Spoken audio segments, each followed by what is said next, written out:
Mr. Morning.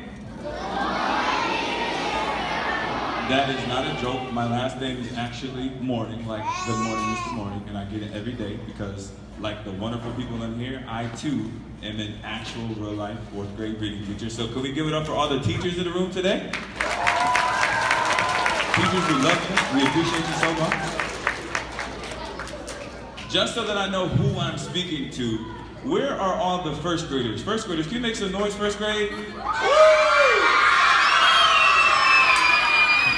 Okay, not bad, not bad. Where are all of the second graders? Second graders.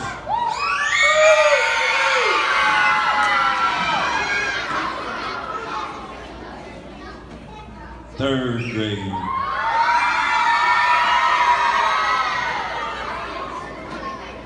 My favorite grade, I'm sorry, my favorite grade, I'm so sorry. Where are the fourth graders?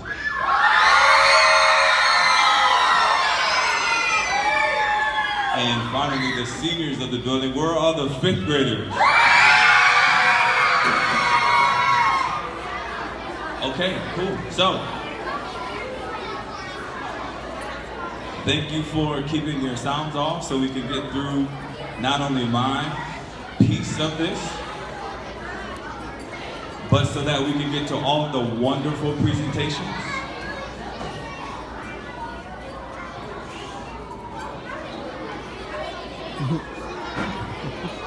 I know we are all excited Ludlow Taylor students, but can you please make sure that your eyes are tracking forward and that your sounds are off so that you can hear every single word that I have to say today. Thank you, wonderful first grade leaders. Thank you, I appreciate all of you. Okay, so my name is Glenn Morning, and I am not only a fourth grade reading teacher in Washington, D.C., but I am also a nationally renowned author of children's books that I have written over the last 2 years. Kind of don't have to clap for that part, that's like the corny part. So, as an author, I actually have to read a lot of books in order to make sure that, for one, that my books are good, and two, that I don't copy anyone's ideas so that when someone says, hey, that story is just like my story. Hey, that story, right? Because you want to have an original thought. But sometimes, right, when you're in first grade, you learn a little bit of your ABCs, you start reading a couple of words. In second grade, you start reading a little more, then you start writing a lot, and by third grade, you're writing maybe a paragraph. And by fourth grade, my favorite grade, by fourth grade, well, you know, we ask you to put your name on the paper, and you're like, oh, I didn't know we had to study, right? And by like fifth grade, you get it, right? You're getting ready to go to middle school. But the beautiful thing about school is that no matter how many challenges you are going to face, you have your families and your teachers to remind you that you can make it through those challenges. So I have a quick question. How many of you, well, not how many of you, but I need a really quick hand. Who knows the answer to this question? How many months have 28 days? I saw a hand right here. Okay, she says February. The question is, how many months have 28 days? Right here in the purple.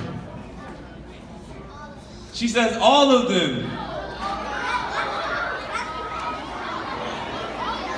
Okay, I'll give you the answer. You can put your hands down. Here we go. February is a month that stops at 28 and sometimes 27. But every single month has at least 28 days. So can you come up really quick? Can we give her a round of applause?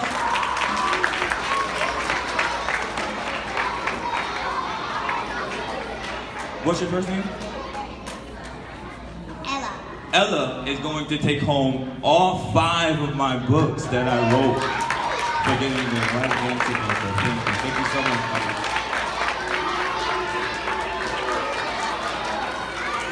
I've got a couple more things to give away before I make sure that the program keeps going. Oh, they're giving Ella so many hugs. Ella, make sure you read the books to your classmates. Don't get any milk on the books. The tables are clean, but be careful. Okay, moving on, right? February just ended, and February is Black History Month, and we know that during the month of February we celebrate the accomplishments of the past and present and even the future for Black Americans in this country, to make sure that we're acknowledging how well we are doing as a society and how well we are doing as a community. But in the month of February and March, it's also another special time, because this is during the time of the year where teachers get to really figure out what it is that some of our students are struggling with. I have another question, and it is kind of not as cool as February, right? And you can kind of shout these answers out so I don't take forever. Can somebody tell me what this is?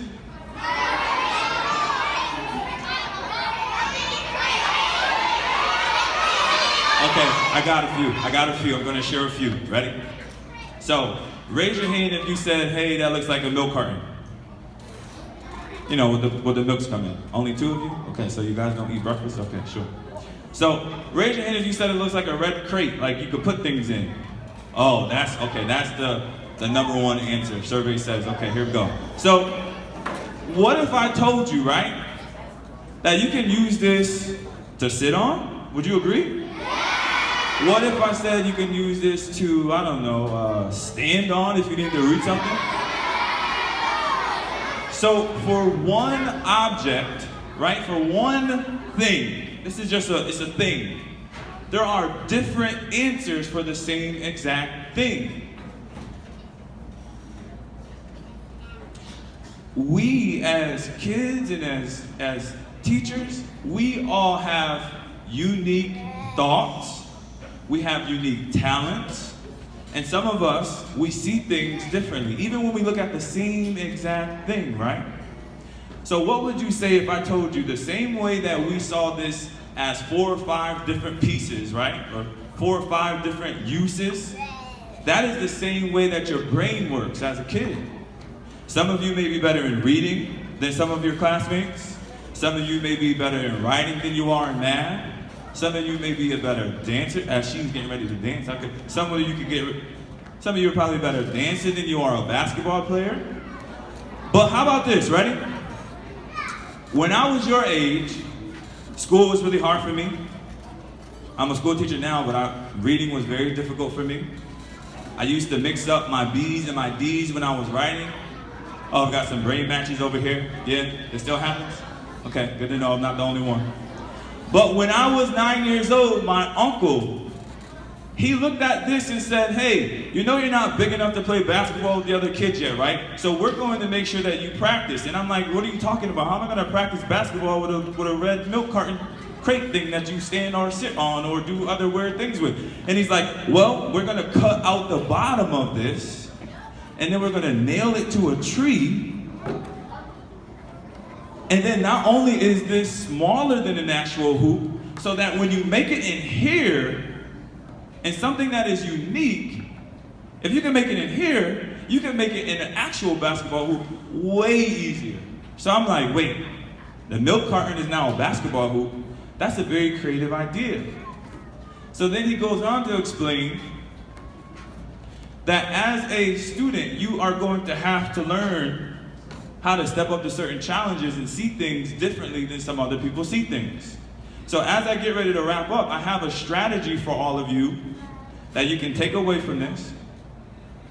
I'm going to be looking for one more winner in about 2 minutes before I get ready to wrap up. I'm going to be looking for one more winner, so pay attention. Teachers, you too. Pay attention, teachers. So, in order to be as successful as you can, to make sure that you're accomplishing all of these goals that you have and that you are making sure that you're making progress and getting ready for the next grade, we have to be able to pay the price for success. Everyone say, pay the price for success. And we gotta say that one more time because this is serious stuff. It's gonna help you out all the way through the rest of your life. Ready? One more time. Pay the price for success. Here we go. Ready?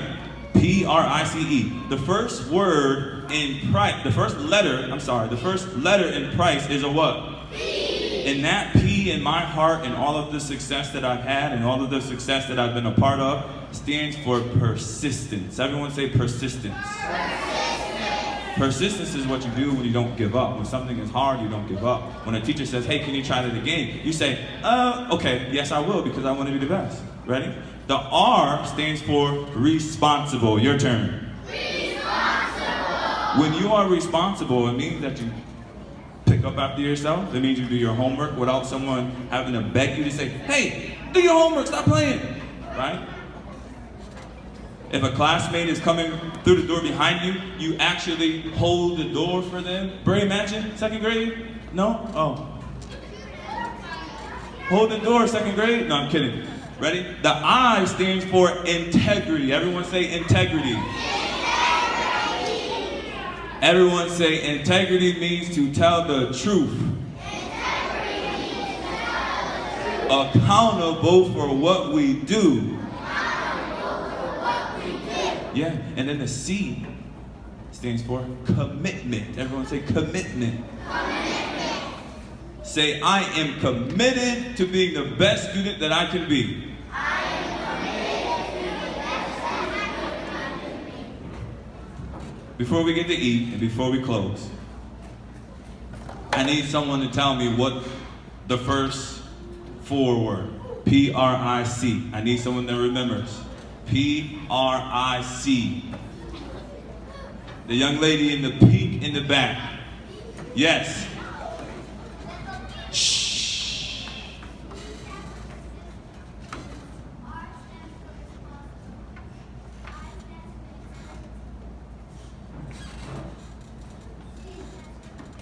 Can you give her a round of applause for remembering? And can you come up and get your prize?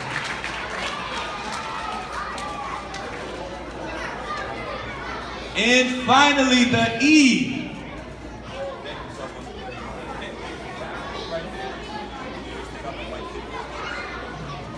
And the E. Everyone say, in the E. Stands for eat. No, I'm kidding. It doesn't stand for eat. No, I'm hungry. I didn't eat breakfast yet. The E stands for enthusiasm. Everyone say enthusiasm. Enthusiasm is when you do things with a lot of energy, but a controlled energy. Not like, no. Like, if a teacher says, hey, we're getting ready to answer all 25 questions. Okay, here we go, I'm first. I'm gonna be first, but I'm gonna take my time and show all of my work so I don't make sure that I make, right? You wanna do things with enthusiasm. I don't want to go to school today. That's not being enthusiastic. I can't wait to go to school today because Mr. Kerrigan is my teacher, and Mr. Kerrigan is going to make sure that right? No, that's just one of my friends. I'm sorry. So, as I get ready to wrap up, here's the last piece.